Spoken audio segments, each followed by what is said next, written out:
on continue avec la deuxième partie du cours, nombre dérivé en un point. Donc on a vu dans l'activité que le taux d'accroissement ou taux de variation tendait vers l'accroissement instantané quand h se rapprochait de 0. Autrement dit, graphiquement, quand on rapprochait le point M du point A, on avait vu que le coefficient directeur de la droite tendait vers une valeur limite, qui était le coefficient directeur de ce qu'on a appelé la tangente. Alors, la tangente, on en parlera à un autre moment dans la semaine. Et bien ce nombre, ce coefficient directeur, c'est ce qu'on appelle le nombre dérivé de la fonction f en petit a. Donc définition, soit f une fonction définie sur un intervalle i de r et un réel de i. Si le taux d'accroissement f de a plus h moins f de a sur h tend vers un réel qu'on va noter grand L, quand h tend vers 0, alors on dit que la fonction f est dérivable en a, et le nombre grand L, c'est ce qu'on appelle le nombre dérivé de f en petit a, et on va le noter f' de petit a. Ainsi on a, c'est une notation, f' de petit a égale LIM qui veut dire limite, quand h tend vers 0, donc le h qui tend vers 0, c'est en dessous de la ligne, limite c'est écrit sur la ligne, du quotient f de a plus h moins f de a sur h. Alors on va voir concrètement tout de suite par le calcul sur cet exemple, comment fait-on pour trouver un nombre dérivé autrement qu'en faisant une lecture graphique. Sachant que pour faire une lecture graphique, ça veut dire qu'il faut que l'on connaisse que la tangente soit déjà tracée pour pouvoir lire son coefficient directeur. Donc on va travailler avec la fonction carré qui est une fonction de référence et on va démontrer que f est dérivable en 3 et calculer f' de 3. Alors si on suit la définition qui est juste au-dessus, pour montrer que f est dérivable en 3, il faut montrer que f de 3 plus h moins f de 3 sur h, lorsque h va tendre vers 0, va se rapprocher d'une valeur réelle fixe. Donc vous allez exprimer f de 3 plus h moins f de 3 sur h en fonction de h, et ensuite regardez ce qui se passe quand vous prenez h très proche de 0. Mettez cette vidéo en pause, cherchez à répondre à la question avant de regarder la correction. Alors, dans un premier temps, on va calculer f de 3 plus h moins f de 3 sur h pour un réel h évidemment différent de 0, puisqu'on ne peut pas diviser par 0, quelconque. Alors f de 3 plus h, c'est 3 plus h au carré. F de 3, c'est 3 au carré. 3 plus h au carré, c'est 3 au carré, donc 9, plus 2 fois 3 fois h, plus 6h, plus h au carré. Et moins le 9 qui était là-bas, il nous reste 6h au carré, plus h carré, le tout sur h.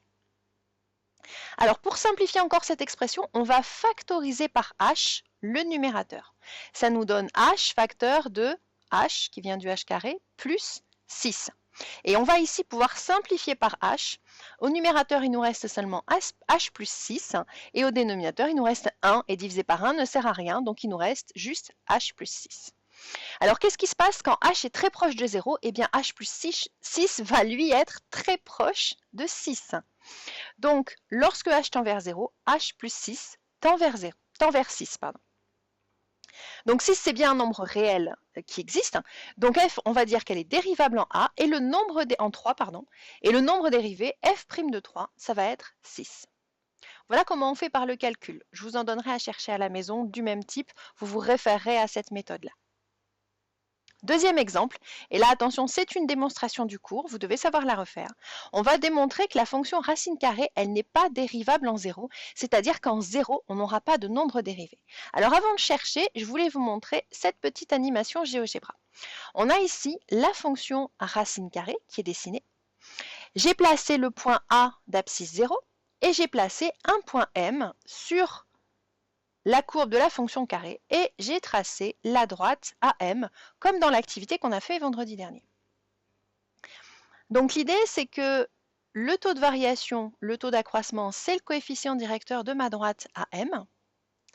Et on va se poser la question, puisqu'on veut savoir qu'est-ce qui se passe en 0, on veut montrer que la fonction n'est pas dérivable, on va regarder ce qui se passe pour la position limite de cette droite. Ce qu'on a vu dans l'activité, c'est que lorsque M se rapproche de A, eh bien cette droite atteint une position limite qui va être la tangente à la courbe en A. Au fur et à mesure que je me rapproche, vous voyez bien qu'on va avoir un souci. C'est que lorsque M va venir se confondre avec A, eh bien qu'est-ce qui va se passer pour cette droite? Moi, elle va carrément disparaître. Elle va venir se confondre avec l'axe des ordonnées. Or, une droite verticale ne représente pas une fonction affine. En tout cas, elle représente une fonction, elle ne représente pas, une fonction. En tout cas, ce qui nous intéresse surtout, c'est qu'elle n'a pas de coefficient directeur. Donc ma droite verticale ici, qui n'est même pas dessinée, n'a pas de coefficient directeur. Donc pas de coefficient directeur, ça veut dire que la fonction n'est pas dérivable en 0, est-ce que c'est ce qu'on veut démontrer ici? Donc vous allez chercher à faire le même travail qu'ici, donc faire f de 0 plus h moins f de 0 sur h, et montrer après simplification que l'expression que vous allez obtenir, c'est une expression qui ne tendra vers rien du tout lorsque h va tendre vers 0. Vous mettez la vidéo en pause, vous cherchez, et ensuite on regarde la correction. Alors, si je fais le calcul, f de 0 plus h moins f de 0 sur h. f de 0 plus h, c'est racine de 0 plus h, ça fait donc racine de h. f de 0, c'est racine de 0, ça fait 0. Donc il me reste racine de h sur h. Racine de h sur h, je peux l'écrire 1 sur racine de h. Alors comment on fait? C'est pas magique. Racine de h sur h, pour trouver ça, je vais multiplier le numérateur et le dénominateur par racine de h. Au numérateur, ça va me faire racine de h fois racine de h, ça fait h. Et au dénominateur, ça fait h fois racine de h. Et en simplifiant par h, j'obtiens 1 sur racine de h. Petit travail pour la prochaine fois, essayez de l'écrire et de simplifier cette expression. Alors maintenant, qu'est-ce qui va se passer quand h va tendre vers 0?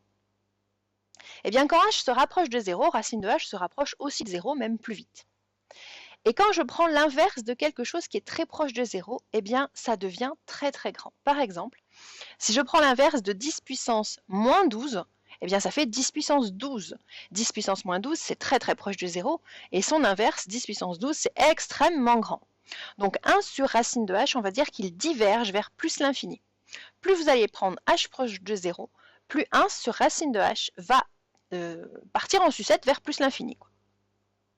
Donc ça ne tend pas vers un nombre réel, comme tout à l'heure on avait trouvé 6. Ça veut dire que la fonction racine carrée n'est pas dérivable en 0.